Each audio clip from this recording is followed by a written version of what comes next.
So here we are already somehow at the end of September 30th here as I record. October's coming up, which has traditionally always been a good month in crypto during bull cycles. And there's actually a lot to be excited about when it comes to Cardano and ADA, of course, for this month of October 2025. There are 4 reasons in particular that I'm going to break down. I'm going to argue as to why ADA could very well outperform every other major blue chip altcoin next month in October. That's whether you're a skeptic or a believer. This is all quantitative stuff. We have metrics and we have hard dates that are coming up that you ought to be on the lookout for. ADA's momentum has stalled, but there's reason to believe it's going to pick back up. In contrast, also, it's backed by very solid market catalysts and upcoming developments. So in contrast to some of the hype that is out there for some of the other projects, Cardano has never been a hype coin. That's one thing I appreciate about it. So stick with me. I'm going to break down exactly why ADA might be the best bet in terms of crypto and altcoin blue chips that you don't want to ignore next month.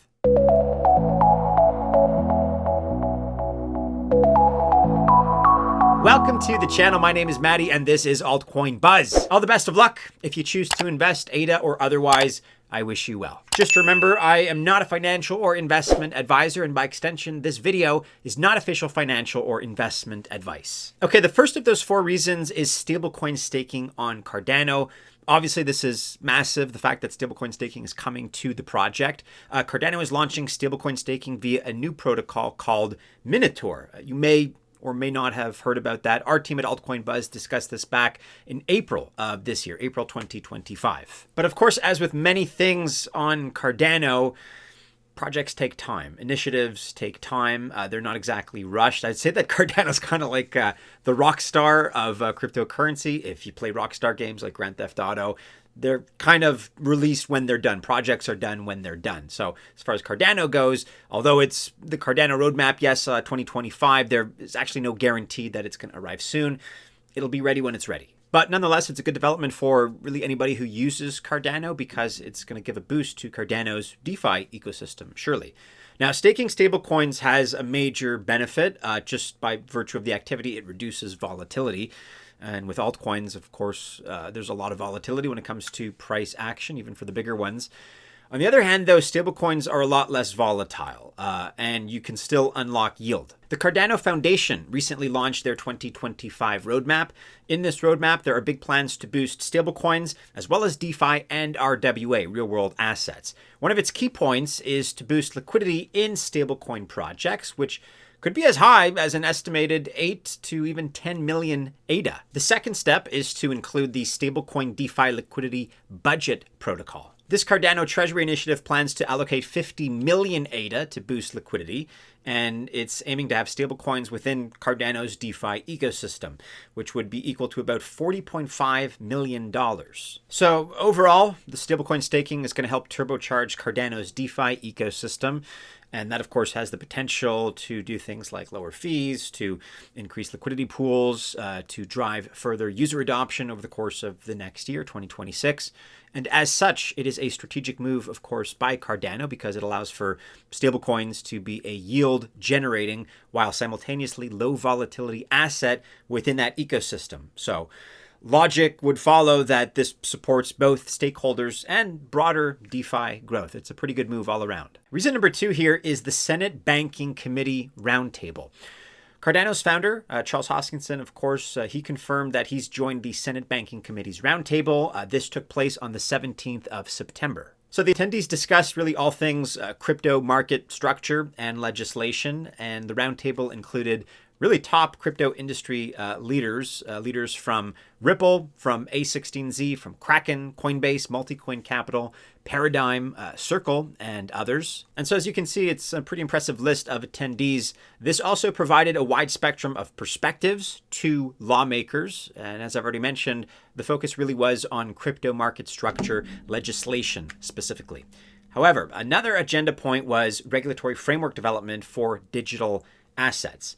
We already know that Hoskinson played a very key role as a leading blockchain innovator, and this allowed him, of course, to add his insights to this process. These help shape clear, balanced, and hopefully effective U.S. crypto regulations. So presumably safe to assume that these initiatives, these proposals are going to help protect consumers while also fostering innovation. He even publicly praised Ripple and A16Z for their strong representation during the meeting.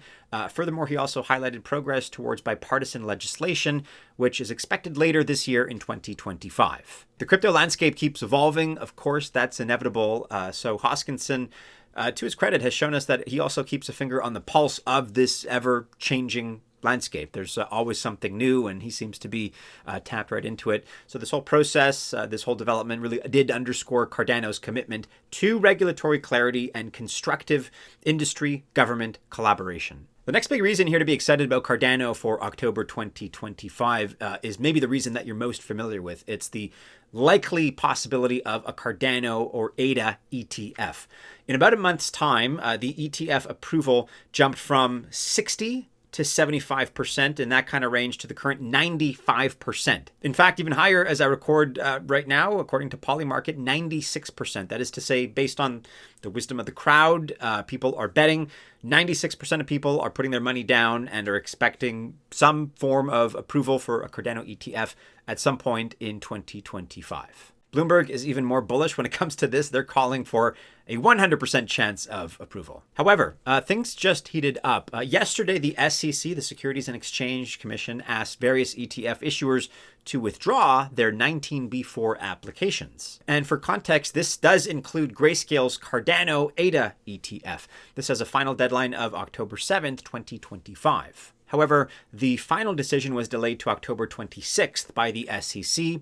Another ADA ETF filing is also due for a final review on that same day, October 26th. That is Tuttle Capital's Cardano ETF application. And so really this whole shift is part of the SEC's move to streamline approvals via generic listing standards. As I've talked about recently in terms of ETF structure, like just the mechanisms behind things, it just reduces the approval time from up to 240 days, which is a very long time, all the way down to about 75 days. So issuers can now rely on standard eligibility criteria instead of individual filings. Things are clearer and hopefully will move along a little bit faster. So functionally, this does expedite the entry of crypto ETFs into the market, and this new generic listing set of standards has replaced case-by-case reviews by the SEC. I would argue it's a good thing. It offers eligibility criteria for faster ETF approvals. So in other words, with this new process, the Cardano ADA ETF may see a faster approval. We can never guarantee that, but it's a possibility,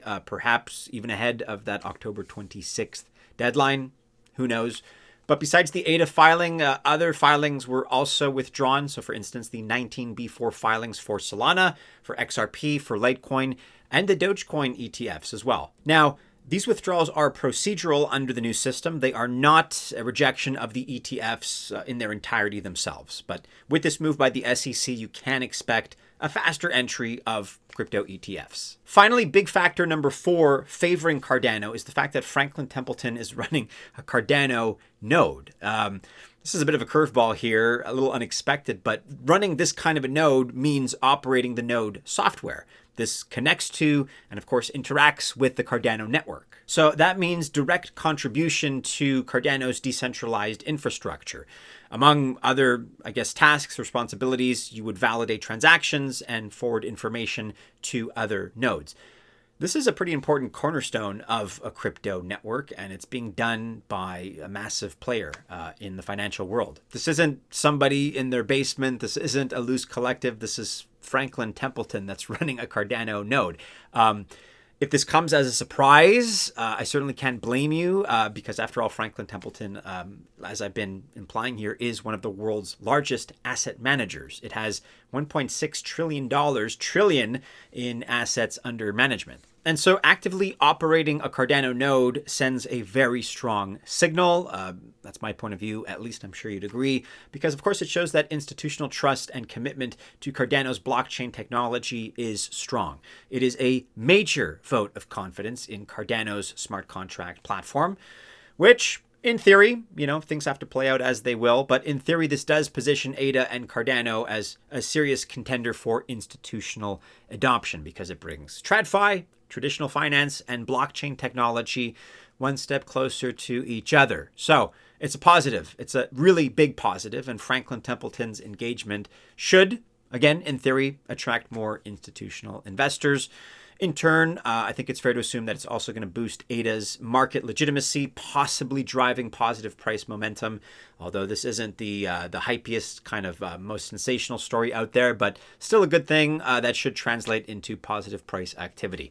Let me know what you think about Cardano, not only in the month of October, but beyond, of course. Shout out your thoughts in the comments below. Give us some feedback. Also, join our social media discussions, X and Discord. You can find those links in the description of this video.